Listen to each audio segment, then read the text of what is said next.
Final Fantasy VI is one of the greatest games of the franchise, not to mention of all time. The game has spawned multiple ports, including the PlayStation, iOS, and Game Boy Advance, which has included extra material not seen in the original SNES version. The popularity of this game has also spawned fans to remake the game in their vision through ROM hacks. There's been a few ROM hacks of Final Fantasy VI, but one has gained a lot of attention recently was Final Fantasy VI T Edition. This started out as a Japanese ROM hack, but as of 2021, it got a English translation patch. Now everyone in the Final Fantasy VI community is either playing this game or talking about it. So let's break down how this version differs from the original, and I will give my review of this game. So without further ado, let's get into it. First, let's start with the story. For the most part, the story is quite identical to the original. Even the second half of the game stays true to the original, with the exception for the extra content that's included, like the 4 crystals, Tower of Essentia, Esper Village, and much more. Which is why Final Fantasy VI fans enjoy this ROM hack so much. It doesn't deviate from the plot. Now let's talk about what is and what isn't in this ROM hack. Let's start with what isn't in this game. There were a few things that were taken out of this game, like Espers and spells. First, what spells were removed from the game? The first noted one is Life 3. This spell is used as a metaphorical life raft to protect the party from dying by having it cast life whenever a character dies in battle, so they can come back to life right away. Not to mention Quick, Demi, Merton, Imp, which was replaced with Toad, and Meteor. As for Espers, some didn't make it into the game, including Bismarck, Zoneseek, Starlit, Alexander, and Raiden. Technically, Alexander is in the game, but only as a boss. Next, let's get into some of the characters' abilities, starting with Sabin's blitzes. Since this game uses the Japanese ROM translations, some of the items, spells, and abilities will have different names. So for the most part, Sabin has his blitzes with the exception of Spiraler, which is not in the game. But they did replace it with another one, but I'll get to that later. Cyan's sword techs, which is referred to as Bushido in this game, are for the most part in the game with different names, but they also do the same thing. However, his 8th Bushido, Cleave, isn't in the game, but it's replaced with another. I'll get to that one later as well. Next, we have Edgar's tools. All of his tools are in the game with the exception of Debilitator, but has been replaced with another item. Mog's dances are all in the game, but have different names. To make it even better, Mog's dances never fail. Strago's lore is called Blue Magic in this game. You won't find Roulette, Clean Sweep. Technically level 5 Doom is renamed to level Doom, but it's there. Level 3 Muddle, level Pearl, which is actually level 2 Holy, Pep Up, and Stone. One ability that is noticeably missing is Control. This ability didn't make it into the game, but others have been added to make up for it. Now, I won't be covering Gao's rages since the list is based off of every enemy in the game, and there's too many to cover. I will say, however, that having the rage list tell you what ability the enemy does is a big help. Now we just covered what isn't in the game, let's talk about what is in the game. As I mentioned, the names of spells are different because they were translated from a Japanese ROM. So it won't have the English translated names that we all know and love from the SNES, but I will mention the things that were included. Starting with magic. They added a lot of spells to this game, including Blink, which creates a mirage version of yourself to protect from physical attacks. Toad, which is a replacement for Imp. Flood, which is an AoE water attack on all enemies. Scourge, which is a replacement for Merton, is a strong poison attack that targets all enemies. Comet is in this game along with Meteor, which was a spell that enemies casted on you in Final Fantasy VI. But now you can return the favor. Let's talk about Sabin's blitzes again. As I mentioned, Spiraler isn't in the game, and it was replaced with a new one called Tiger Rush.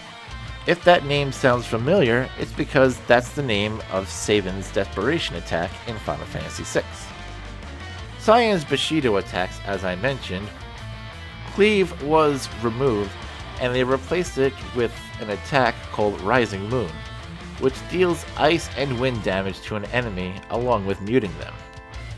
As for Strago's blue magic, they added some interesting ones, including level 4 Hold, which casts Stop and Slow on someone whose level is divisible by 4, level 2 Holy, Night, which casts Sleep on all enemies, level 4 Flare is now level 3 Flare, Magic Hammer, which absorbs 1/8 of an enemy's magic points, and Ancient Prayer, which summons a random Esper.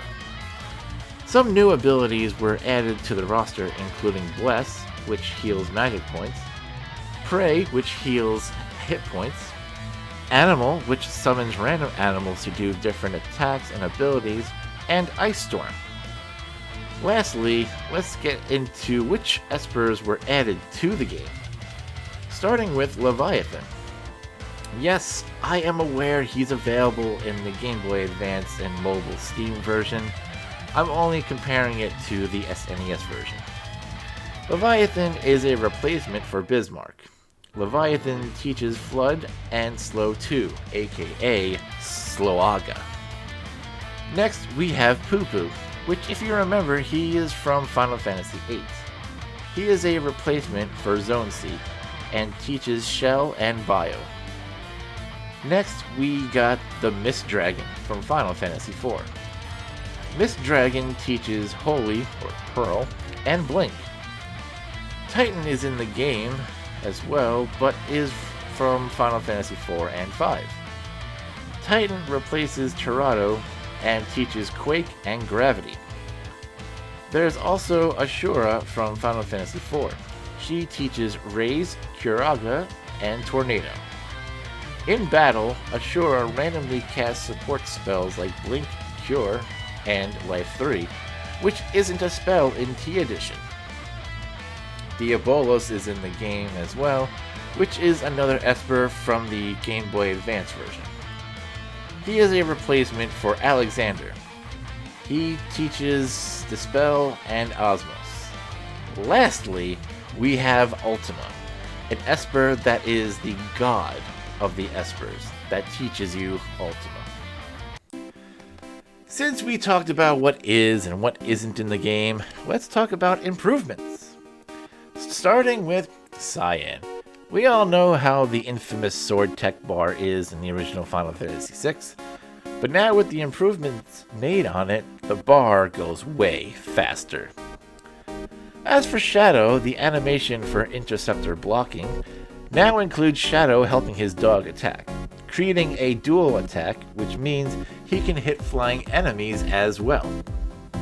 Celeste's Runic is improved by the fact that she can runic spells that aren't just under the magic category.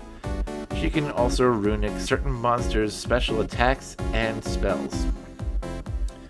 Gao got a huge upgrade in this game. He can use axes in this game. I know, they added new weapon categories. Gao does not have to be on the Veldt to learn rages.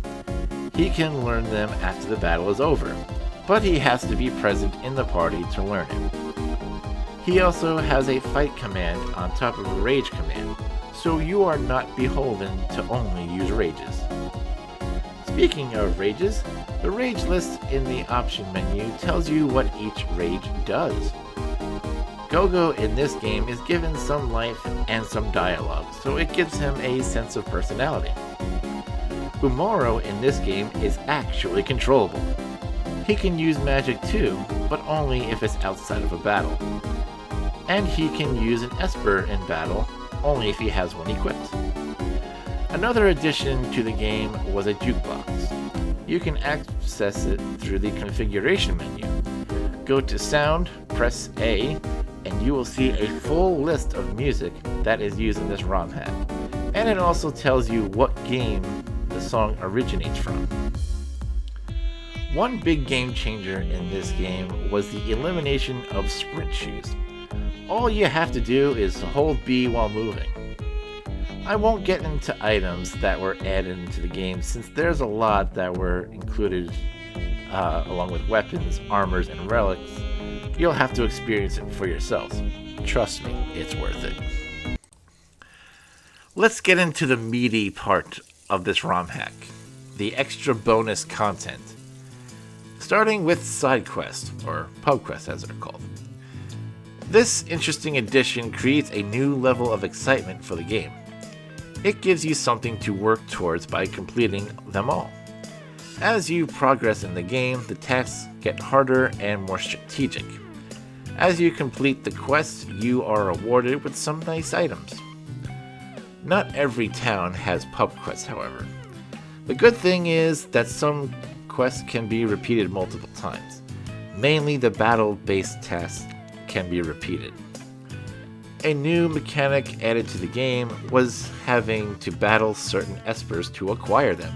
Much like in Final Fantasy IV, you have to battle some Espers to be able to receive them and learn magic from them. I don't want to give away which ones, but you'll know when the time comes. Another exciting feature added are the new locations in the game.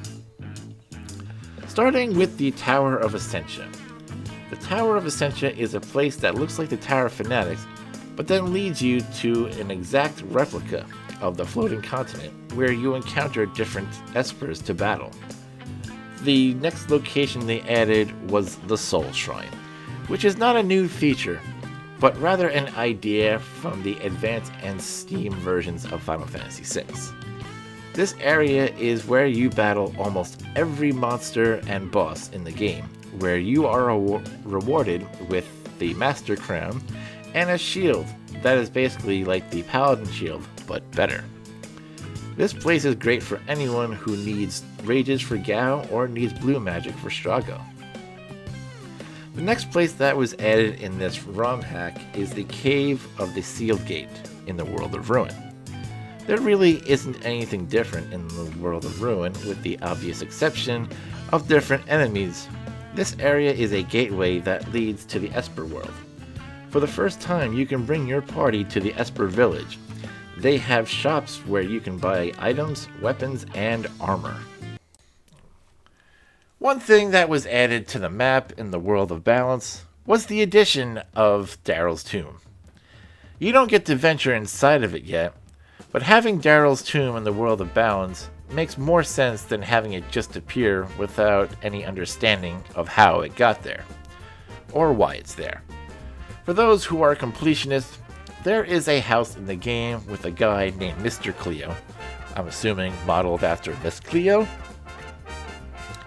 This character tells you how far along certain characters are in achieving their goals of performing their abilities a certain amount of times. Another area added in the game was the return of the Phantom Forest in the World of Ruin. This was added as a gateway to Matoya's cave. Matoya is a witch from Final Fantasy I, so this was another nod to a previous Final Fantasy game.